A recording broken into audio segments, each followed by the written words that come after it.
Jake Morrison wiped sweat from his forehead as he stumbled out of the combat training room. His legs felt like rubber and his lungs burned with each breath.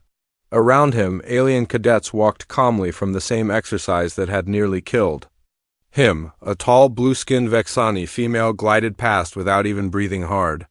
Her cat-like eyes glanced at Jake with what looked like pity. The Intergalactic Military Academy was nothing like the movies back on Earth. The massive space station called Nexus Prime floated in neutral space, far from any single planet's influence. Its corridors buzzed with dozens of different alien species, each one seemingly better suited for military life than humans. Jake had dreamed of this place since he was 12 years old. When Earth finally joined the Galactic Federation 3 years ago, the Academy opened its doors to human applicants for the first time. Out of 10,000 applicants from Earth, only 50 humans made it through the selection process. Jake was proud to be one of them, but that pride was fading fast. He made his way to the cafeteria, his standard-issue boots clicking against the metal floor. The dining hall was enormous, with sections designed for different species' dietary needs. Humans ate in a small corner area, their Earth-made food looking plain next to the exotic meals around them. Lisa Harper waved him over to their usual table. She was one of the engineering cadets, shorter than Jake, with brown hair, always tied back in a practical ponytail. Next to her sat Alex Chun, another human combat trainee who looked just as beaten up as Jake felt. "Rough day?" Lisa asked as Jake collapsed into his chair. "Commander Veltar had us running the Trilaxian obstacle course," Jake said, opening his meal packet. "I think I'm the only one who didn't finish it," Alex nodded grimly. "Same here. I couldn't even reach the 3rd level. Meanwhile, the Kralix guy finished it in half the time limit." The Kralix were one of the most physically impressive species at the Academy. They stood nearly 8 feet tall with thick, rocky skin and muscles that looked like they were carved from stone. Their cadet, a quiet one named Velgron, could lift 3 times what the strongest human could manage. "Don't feel bad," Lisa said. "In engineering class, the Zephyrians solve complex problems in their heads while I'm still writing down the equations. Their brains work completely differently than ours." Jake looked around the cafeteria at their fellow cadets. The Zephyrians Lisa mentioned were pale, thin creatures with large heads and 6-fingered hands. They moved with careful precision and rarely spoke aloud, preferring to communicate through their limited telepathic abilities. Near the center of the room sat a group of Draconian cadets.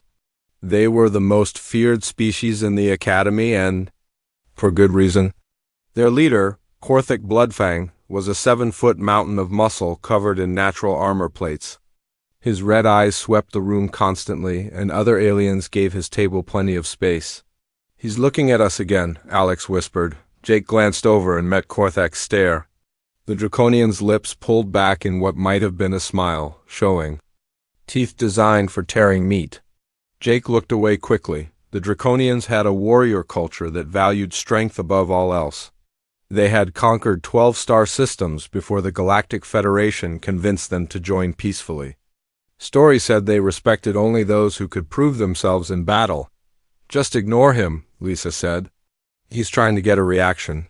"Easy for you to say," Alex muttered. "You don't have combat training with him." Jake's afternoon classes were in galactic history and alien cultures. At least here, humans could keep up.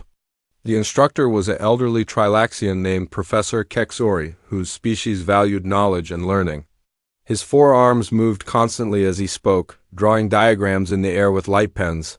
"Today we study the formation of the Galactic Federation," Professor Kexori said. "Each species brought unique strengths to our alliance. The Vexani contributed their speed and agility. The Kralix provided industrial might. The Zephyrians offered advanced technology and strategic thinking." A Draconian cadet in the back row raised his clawed hand. "What about military strength, Professor? The Federation's peace only exists because warriors like us keep the peace?" Professor Kexori's large eyes blinked slowly. "Indeed, Cadet Vergash. The Draconian military tradition has been vital to our security. Each species has found their place in our greater community." Jake noticed how the professor avoided mentioning humans directly. Earth was the newest member of the Federation, and their contributions were still being debated. Some aliens welcomed human creativity and adaptability. Others saw them as weak primitives who had been given membership too easily after class. Jake walked back to his dormitory through the academy's main corridor. The walls were lined with portraits of famous graduates from every species. Human faces were notably absent from the display. His roommate was already in their shared quarters when Jake arrived. Danny Miller was a supply logistics cadet and probably the most optimistic person Jake had ever met. Nothing seemed to get him down, not even the daily struggles of being human in an alien academy. "How was combat training?" Danny asked, looking up from his studies. "About what you'd expect," Jake said, dropping onto his narrow bed. "I'm starting to think humans weren't meant for this place."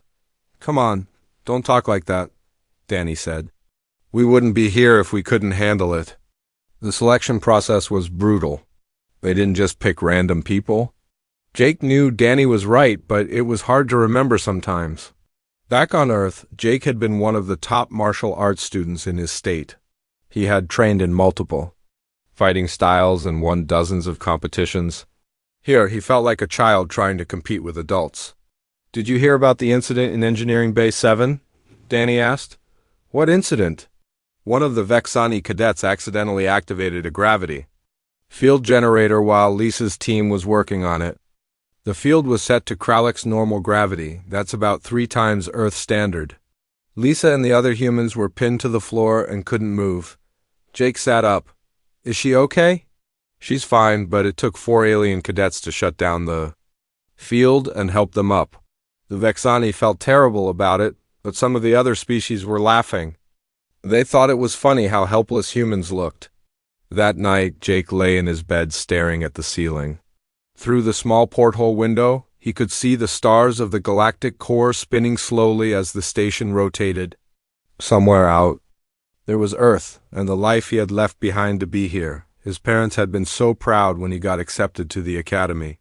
His father, a career military man himself, had called it the opportunity of a lifetime. His mother had cried with joy. They believed their son would help prove that humans belonged among the stars. Jake closed his eyes and tried to imagine going home early, telling them he wasn't strong enough or fast enough or smart enough to make it. The thought made his stomach turn. He had to find a way to succeed here, not just for himself, but for every human who dreamed of following in his footsteps. Tomorrow would bring another day of training, another chance to prove himself. He would get stronger, faster, better. The alternative was admitting that maybe the aliens were right about humans after all. In the distance, he could hear the low rumble of alien voices in the corridors. Different species with different languages, all united by their shared goal of becoming galactic peacekeepers. Jake wanted nothing more than to truly belong among them. He just had to figure out how to survive long enough to earn his place. The alarm clock buzzed at 0-500 hours, just like every morning at the academy. Jake rolled out of bed, his muscles still sore from yesterday's training. Danny was already up, making his bed with military precision. "Ready for another fun day in paradise?" Danny asked with his usual grin. Jake managed a weak smile. "Can't wait." The morning started with physical conditioning in the main gymnasium. Commander Veltar stood at the center of the massive room, her forearms crossed behind her back. The Trilaxian instructor's skin had a slight green tint that meant she was in a serious mood. "Today we practice close combat scenarios," she announced. "You will work in mixed species pairs. The objective is to disable your opponent using any means necessary, short of permanent injury." Jake's heart sank. Mixed species pairs meant humans would be matched against aliens with natural advantages. He watched as cadets were called forward and paired off. Velgron the Krallick was matched with a Vexani speedfighter. A Zephyrian telepath paired with another Draconian warrior. "Morrison, Jake," Commander Veltar called. "You will pair with Bloodfang, Korthak." The gymnasium fell silent. Even the other instructors looked surprised. Korthak stepped forward from his group, towering over Jake by more than a foot. His red eyes gleamed with something that looked like hunger. "This should be educational," Korthak said, his voice a low rumble. "I have never fought something so small and weak." Commander Veltar's skin darkened slightly. "Cadet Bloodfang, you will follow Academy protocols. No claws, no killing strikes. This is training, not a blood feud." "Of course, Commander," Korthak replied, but his smile showed all his sharp teeth. The first round began with basic grappling exercises. Jake tried to use his training from Earth, but it was useless against Korthak's natural armor and massive strength. The Draconian's hide felt like flexible stone, and his muscles were twice the size of Jake's entire torso. Within seconds, Jake found himself on the ground with Korthak's heavy foot pressed against his chest. The pressure was just short of crushing his ribs, but Jake could barely breathe. "Pathetic," Korthak said loud enough for everyone to hear. "Is this the best Earth can offer? My youngest sibling could defeat this weakling." Commander Veltar blew her whistle. "Release him, Cadet Bloodfang. Reset for the next round." The second round was striking practice. Jake managed to land a few hits on Korthak's torso, but his punches had no effect on the natural armor. Meanwhile, Korthak's counterattack sent Jake stumbling backward.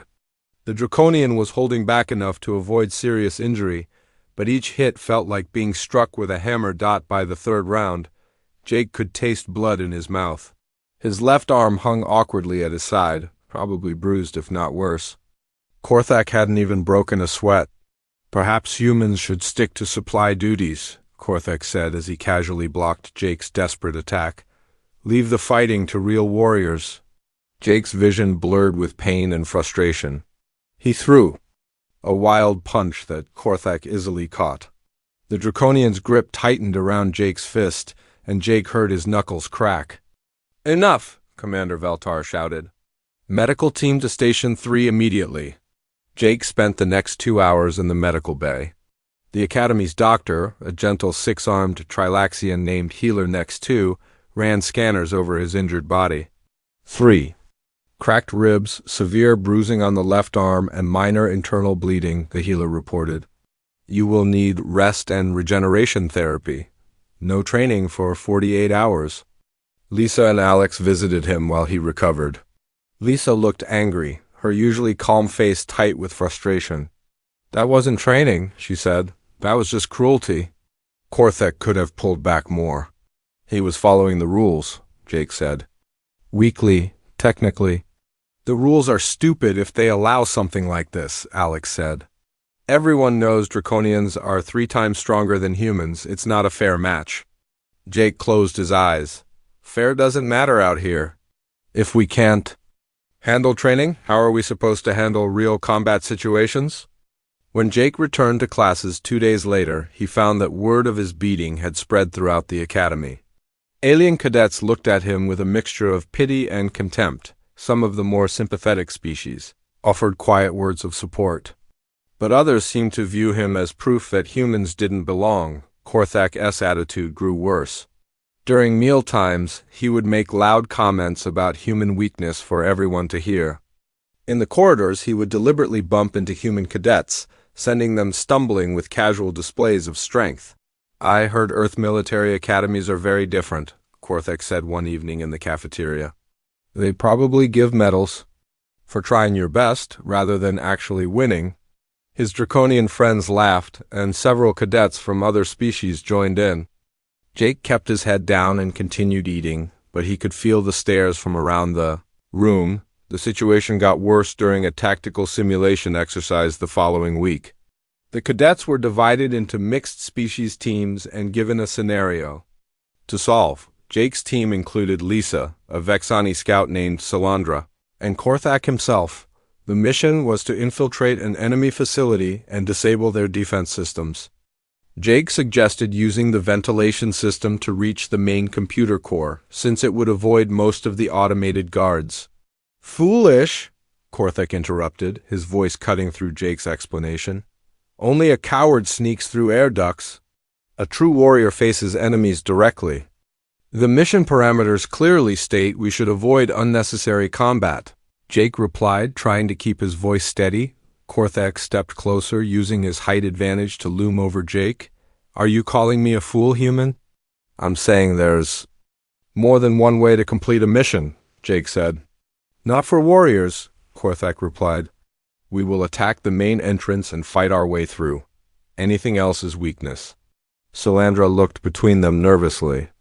Her species valued speed and stealth over direct confrontation, and she clearly agreed with Jake's plan.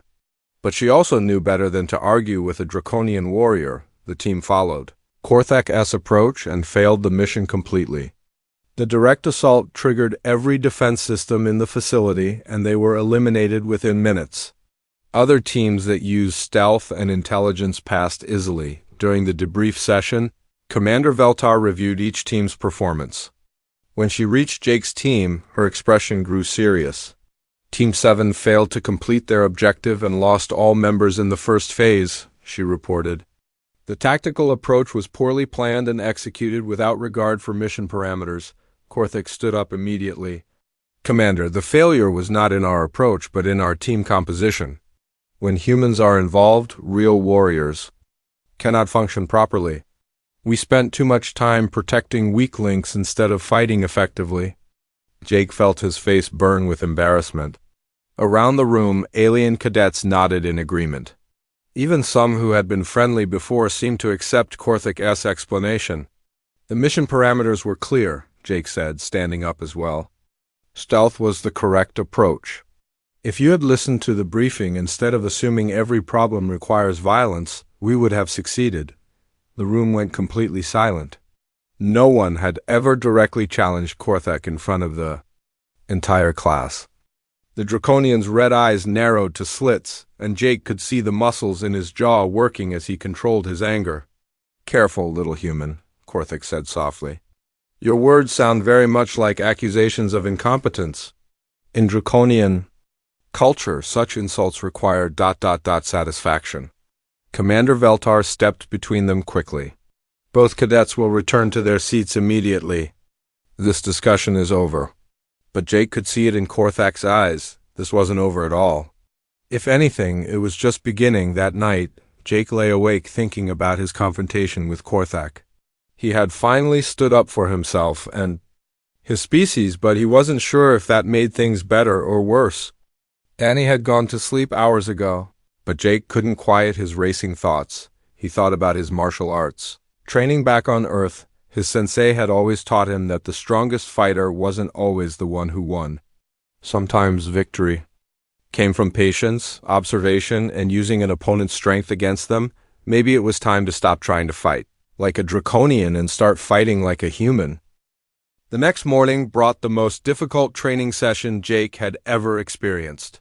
Commander Veltar announced they would be running the Galactic endurance course, a brutal obstacle challenge designed to test the rocky-skinned alien's natural durability. Jake knew he was in trouble from the first obstacle. The course started with a climb up a 50-foot wall made of jagged metal. What would be challenging for a Galactic was nearly impossible for human hands. The sharp edges cut through Jake's gloves within minutes, and his fingers started bleeding. Behind him, he could hear Korthak's loud voice commenting on his struggle. Look how the human bleeds from simple metal. Pathetic. My infant cousin could climb this faster. Jake gritted his teeth and kept climbing. Each grip sent pain shooting through his hands, but he refused to quit. Around him, alien cadets moved through the course with ease. Even the lighter species like the Vexani had natural advantages that made the obstacles manageable. The second obstacle was worse. Cadets had to crawl through a tunnel filled with electrical barriers. The barriers were set to stun Krallick's nervous systems, but human biology was different. The first shock Jake received nearly knocked him unconscious. His muscles seized up, and he collapsed halfway through the tunnel. Cadet Morrison, Commander Veltar called through the tunnel speakers. You may withdraw from the exercise. Jake heard Korthak's laughter echo through the training area. Yes, little human. Run away. Like your species always does? Leave the real work to your betters. Something snapped inside Jake. He forced himself to keep crawling, even as the electrical barriers continued to shock him. His vision blurred and his muscles screamed in protest, but he kept moving forward. Behind him, he could hear surprised murmurs from the other cadets. It took Jake 3 times longer than anyone else to complete the course. By the end, he could barely stand. His hands were covered in blood, his clothes were torn, and electrical burns marked his arms and legs. But he had finished. Commander Veltar approached him as he collapsed at the finish line. Impressive determination. Cadet Morrison, report to medical immediately. Jake started to walk toward the medical bay, but Korthek stepped into his path. The Draconian's massive frame blocked the exit, and his red eyes burned with something that looked like fury. "You think you proved something today, human?" Korthek snarled. "You think suffering through a simple exercise makes you a warrior?" "I think completing the course is what matters," Jake replied, swaying slightly on his feet. Korthek's laugh was harsh and bitter. "Completing it? You were the slowest, weakest, most pathetic creature I've ever seen attempt that course. You bled from every obstacle. You screamed when the barriers shocked you. You barely managed to crawl to the finish line." Other cadets were gathering around them now, forming a circle. Jake could see Lisa and Alex pushing through the crowd, worried expressions on their faces. "And yet I finished," Jake said quietly. The simple words seemed to enrage Korthek even more. "You finished. Because we allowed you to finish. Because the instructors took pity on your weakness. In real combat, enemies do not show mercy to those who cannot protect themselves." "Maybe," Jake said, "but I'm still here." Korthek stepped closer, close enough that Jake could smell the metallic scent of his breath. "You are here because your species received charity membership in the Federation. You are here because politicians decided to include Earth for diplomatic reasons. You are not here because you earned it." The words hit Jake like physical blows. He knew there was some truth to them. Earth's admission to the Federation had been controversial, and many species had questioned whether humans were ready for Galactic citizenship. "You want to know what I think?" Korthek continued, his voice carrying to every cadet in the circle. "I think humans are a liability. I think when real combat comes, your weakness will get true warriors killed. I think you should be sent home before you embarrass yourselves further." Jake felt his anger building, but he kept his voice steady. "You're entitled to your opinion." "My opinion?" Korthek's eyes flashed. "It is not opinion, it is fact. And I am prepared to prove it." The crowd fell silent.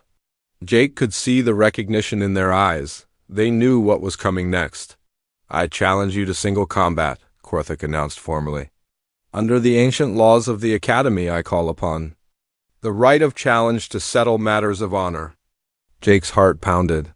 He had heard about the Academy's challenge tradition, but he had never seen it used. It was an old custom that allowed any cadet to challenge another to combat when disputes could not be settled otherwise. The challenged party could not refuse without losing all honor and standing among their peers. Commander Veltar pushed through the crowd, her forearms spread wide. "Cadets, return to your quarters immediately. This gathering is not authorized." But Korthek ignored her, his eyes fixed on Jake. "What is your answer, human? Will you accept my challenge, or will you prove your cowardice to everyone here?" Jake looked around the circle of faces. Some alien cadets looked excited at the prospect of seeing a real fight. Others appeared worried about what might happen. The human cadets looked terrified. He knew what accepting meant. Korthek was faster, stronger, and more durable than any human. His natural armor could turn aside most attacks, and his claws could tear through metal. In a fair fight, Jake would have no chance at all, but he also knew what refusing meant. If he backed down now, every human cadet would suffer for it. They would be seen as cowards, and their species would be judged unworthy of galactic citizenship. The dreams of thousands of humans who wanted to serve among the stars would die with his refusal. "I accept," Jake said quietly. The crowd erupted in surprised voices. Korthek's expression shifted from rage to something that might have been respect, though his smile remained predatory. "Excellent," Korthek said. 3 days from now in the main arena. Combat will continue until one party surrenders, is rendered unconscious, or dies. No weapons beyond natural abilities. No outside interference. Commander Veltar stepped forward. As Academy combat instructor, I must oversee this challenge. Both cadets will report to my office immediately to review the formal rules. As the crowd dispersed, Lisa and Alex reached Jake's side. Lisa grabbed his arm, her face pale with worry. "Are you insane?" she whispered. "He'll kill you." "Maybe," Jake said. "But I couldn't back down. You know that." Alex shook his head. "There has to be another way. Some loophole in the rules? Some way to avoid this?" Jake looked at his friends, these fellow humans who had become like family to him. They had all sacrificed so much to be here, to represent their species among the stars. He couldn't let them down. "There's no other way," he said. "This was always going to happen eventually. Better to face it now on my terms than let it build up even more." That evening, Jake sat alone in his quarters. Danny had gone to the library to research Academy combat rules, desperate to find some advantage Jake could use. The room felt too quiet, too small. Jake thought about his family back on Earth. His parents would be devastated if something happened. To him, his younger sister Mary looked up to him, always talking about how proud she was to have a brother at the Academy. What would he tell them if he had to come home in defeat? But worse than personal failure was the thought of letting down his entire species. Humans were still proving themselves worthy of their place in the galactic community. Every human cadet carried the weight of their planet's reputation. If Jake failed dramatically, it would confirm every doubt the aliens had about human capability. He pulled out his tablet and began researching everything he could find about draconian physiology and combat techniques. He studied their bone structure, muscle density, and nervous system. He watched videos of draconian warriors in action, looking for any weakness or pattern he could exploit. As the hours passed, Jake began to form a plan. It was desperate and would require perfect timing, but it might be his only chance. He would have to stop fighting like he was trying to match Korthek's strength and start fighting like a human. 3 days suddenly seemed like very little time to prepare for the fight of his life. The morning of the challenge arrived gray and cold aboard Nexus Prime. Jake woke before his alarm, his body tense with nervous energy. He had barely slept for 3 nights, spending every free moment studying draconian anatomy and combat footage. Danny sat on his bed, looking worried. "You don't have to do this, you know. Even now you could find a way out?" Jake shook his head as he pulled on his training clothes. "Yes, I do. This isn't just about me anymore." Word of the challenge had spread beyond the Academy. Jake had received messages from humans across the galaxy, some offering support, others begging him to reconsider. The Earth government had even sent an official statement asking him to withdraw for diplomatic reasons, but Jake knew withdrawal was not an option. Too much depended on this fight. He made his way to the cafeteria for what might be his last meal. The dining hall was unusually quiet, with alien cadets speaking in hushed voices. When Jake entered, conversations stopped entirely. Every eye in the room followed him as he got his food. Lisa and Alex were waiting at their usual table, but neither of them was eating. Lisa's eyes were red like she had been crying. Alex kept clenching and unclenching his fists. "How are you?" "Feeling?" Lisa asked quietly. "Ready?" Jake lied. The truth was he felt terrified. 3 days of research had only confirmed what he already knew.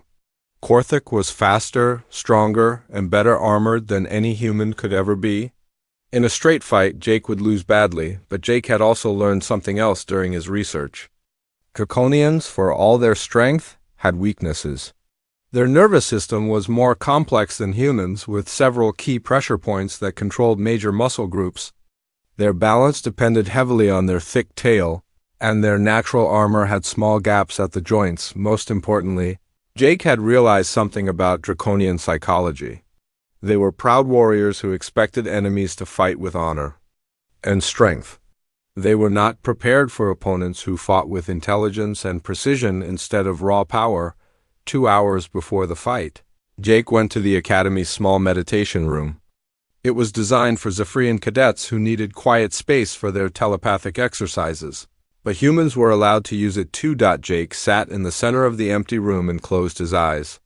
He focused on his breathing, trying to calm his racing heart. In his mind, he went through his plan one more time. It would require perfect timing and a lot of luck, but it was his only chance. He thought about his martial arts. Training back on Earth, his sensei had always taught him that size and strength were not everything. The mind is the warrior's greatest weapon, the old man had said. Use your opponent's power against them, and even giants can fall. At the time, Jake had thought it was just philosophy. Now he hoped it was truth. An hour before the fight, Jake reported to Commander Veltar's office for the final briefing. The Trilaxian instructor looked grim as she reviewed the combat rules. Single combat will take place in Arena 7, she said. No weapons except natural abilities. No outside assistance. Combat continues until one participant surrenders, is knocked unconscious, or dies. Medical teams will be standing by. She paused and looked directly at Jake.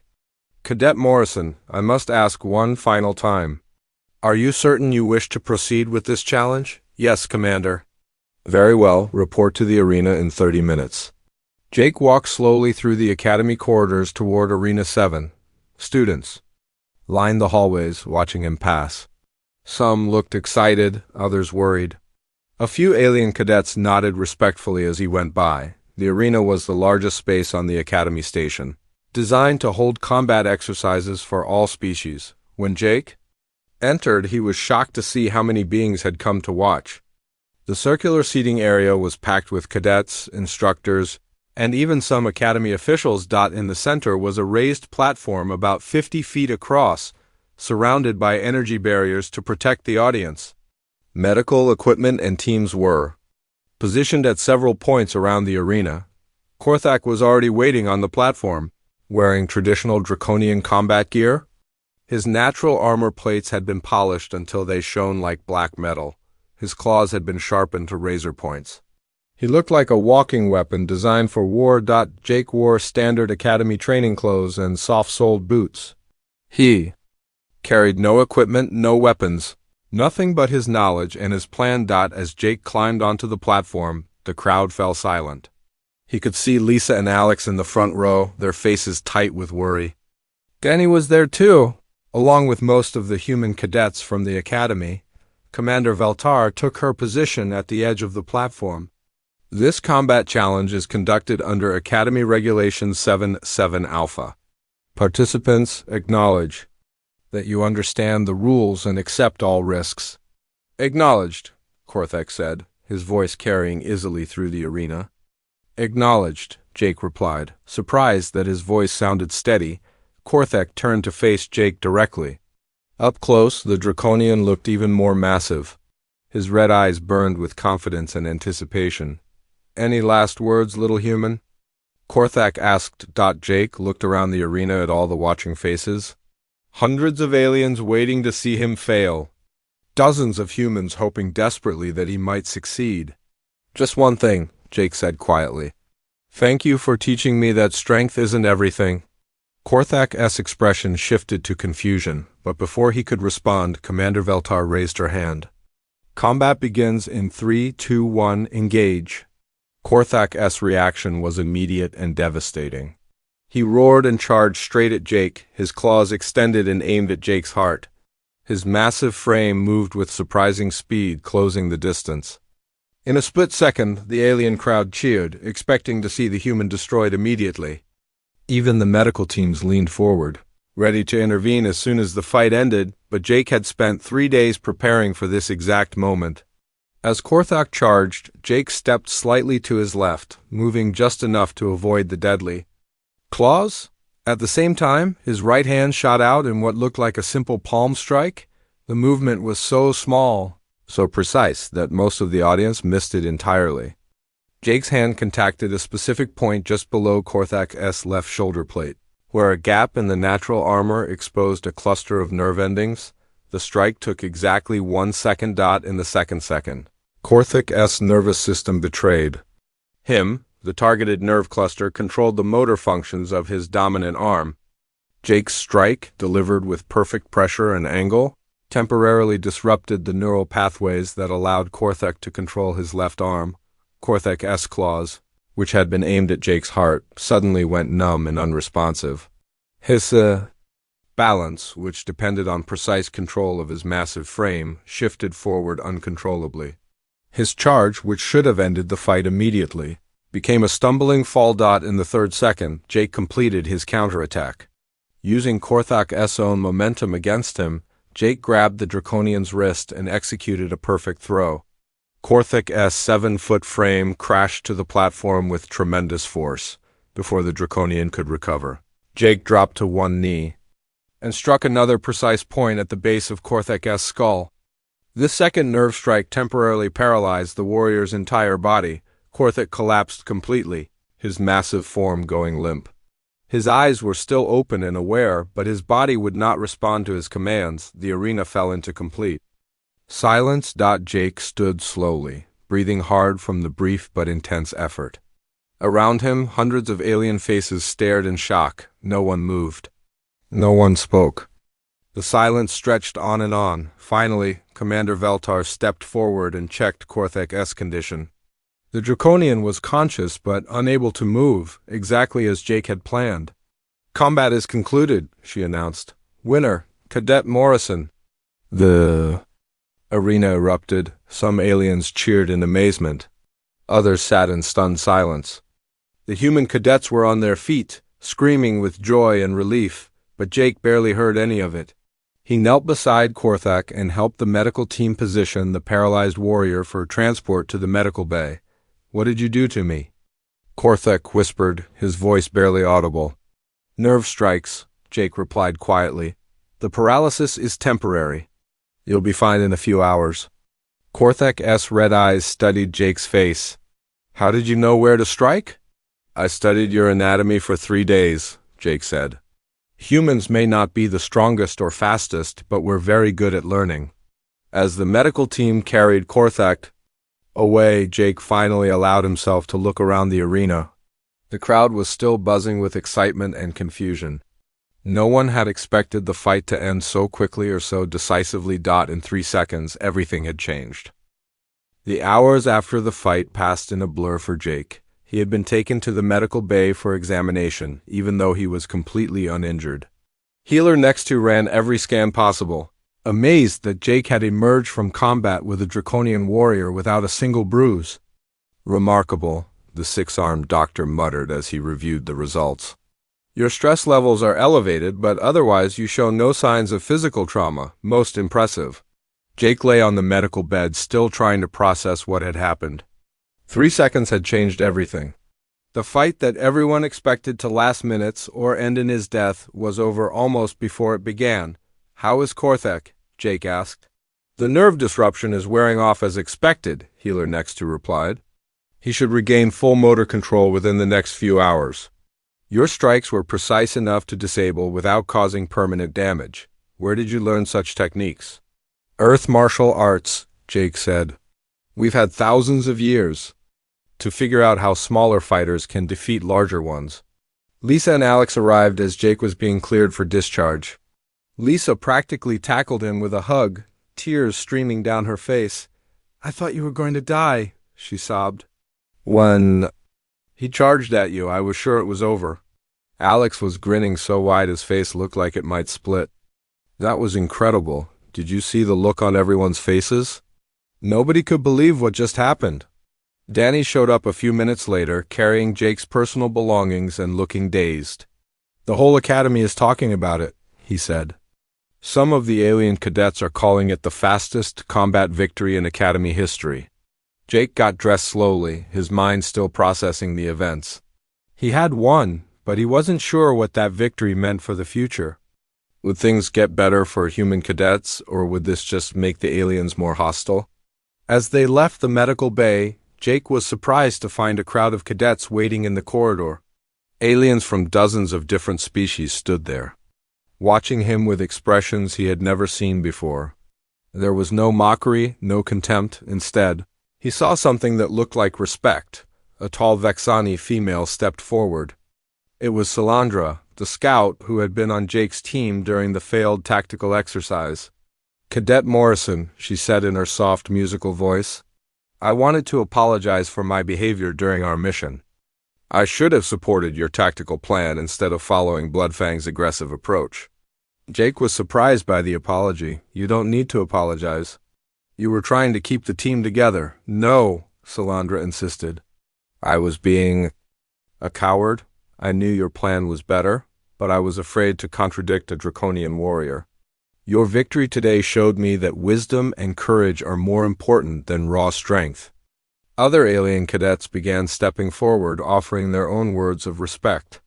Even Velgron, the massive Kralix who had barely spoken to humans before, nodded politely as Jake passed. Your technique was most educational, the rocky-skinned alien said in his slow, rumbling voice. Perhaps humans have fighting methods that could benefit all species. The biggest surprise came when Jake reached his dormitory. Korthek was waiting outside his door, standing upright but moving carefully. The Draconian's left arm was still slightly stiff from the nerve damage, but he was clearly recovering. Jake tensed, unsure what to expect. Draconians were known for their fierce pride, and being defeated so publicly might have made Korthek even more hostile, but when Korthak spoke, his voice was different. The arrogance and contempt were gone, replaced by something Jake had never heard from him before. Morrison, Korthak said formally, I have come to honor my defeat. Jake blinked. In confusion. I don't understand. In Draconian culture, when a warrior is defeated fairly in single combat, they must acknowledge the victor's superiority, Korthak explained. You defeated me cleanly, using skill and intelligence I did not possess. I was wrong about human capabilities. The Draconian reached into his equipment bag and pulled out a small metal object. It was a Draconian honor blade, a ceremonial weapon that warriors carried as a symbol of their status. This belongs to you now, Korthak said, offering the blade to Jake. You have proven yourself a true warrior, regardless of your species. Jake stared at the offered weapon. He knew enough about Draconian culture to understand the significance. This wasn't just an apology, it was a formal recognition of Jake's status as an equal. I can't this, Jake said. You'll need it back eventually. Korthek's scarred face showed what might have been a smile. Perhaps. But first, I would like to learn the techniques you used to defeat me. If humans have developed fighting methods unknown to Draconians, then I have much to study. Over the following days, Jake found his life at the academy completely transformed. The casual disrespect and mockery from alien cadets disappeared entirely. Instead, he was approached constantly by students wanting to learn about human combat techniques. Commander Veltar called him to her office 3 days after the fight. The Trilaxian instructor looked at Jake with new eyes, her expression thoughtful. Your victory has caused quite a stir throughout the academy, she said. Several species have requested formal instruction in human fighting methods. The Academy Council is considering adding Earth martial arts to the standard curriculum. Jake sat in the chair across from her desk, still adjusting to his new status. I'm not qualified to teach, Commander. I'm still a student myself. Perhaps, Commander Veltar replied. But you have demonstrated something important. You showed that every species brings unique strengths to the Federation. Physical power is not the only form of strength. She pulled up a holographic display showing Academy records. Human enrollment applications have increased by 300% since news of your fight spread. Young humans across the galaxy now believe they can succeed here. Jake felt a weight settle on his shoulders. That's a lot of pressure. Yes, it is, Commander Veltar agreed, but it is also an opportunity. Humans are no longer seen as the weakest species in the Academy. You have earned respect for your entire race. The changes went beyond just respect. Human cadets found themselves included in study groups and training sessions that had been closed to them before. Alien students sought them out as partners for tactical exercises, recognizing that human creativity and analytical thinking could complement other species. Natural advantages. Lisa was invited to join an advanced engineering project led by Zephian cadets. Alex found himself recruited for a mixed-species reconnaissance team. Even Danny's supply logistics skills were suddenly in high demand, but the biggest change was in how humans saw themselves. Jake noticed his fellow human cadets walking with more confidence, speaking up more in classes, and pushing themselves harder in training. They no longer acted like they didn't belong at the academy. 3 weeks after the fight, Jake was approached by a group of first-year cadets from various species. They wanted him to teach them basic human combat techniques, not to replace their own fighting styles, but to supplement them. Jake agreed, and soon found himself running informal training sessions in the evenings. He taught them about leverage, precision strikes, and using an opponent's strength against them. The alien students were fascinated by concepts that seemed obvious to Jake. Human fighting is like a puzzle, observed a young Trilaxian cadet. You study your opponent, find their weakness, and then exploit it with perfect timing. That's right, Jake replied. We can't always be the strongest or fastest, so we have to be the smartest. The sessions grew in popularity, with even some instructors attending to observe. Jake began to understand that his victory over Korthak had revealed something important about human nature. Humans were natural problem solvers, capable of finding unconventional solutions to seemingly impossible challenges. One evening, as Jake finished a training session, he found Korthak waiting for him. The Draconian had become a regular student, eager to learn human techniques that could make him a more complete fighter. I have been thinking about our fight, Korthak said as they walked back to the dormitories. In 3 seconds, you changed how I see combat, how I see humans, how I see myself. Jake nodded. It changed how I see things too. I stopped trying to fight like a Draconian and started fighting like a human. And that, Korthak said, made all the difference. As Jake looked around at the diverse group of aliens who now called him friend and teacher, he realized that his victory had done more than just win a fight. It had opened a door for humanity to take its rightful place among the stars, not as the weakest species, but as the one that thought differently enough to surprise everyone. Sometimes the most dangerous opponent was the one who fought with their mind first and their body second.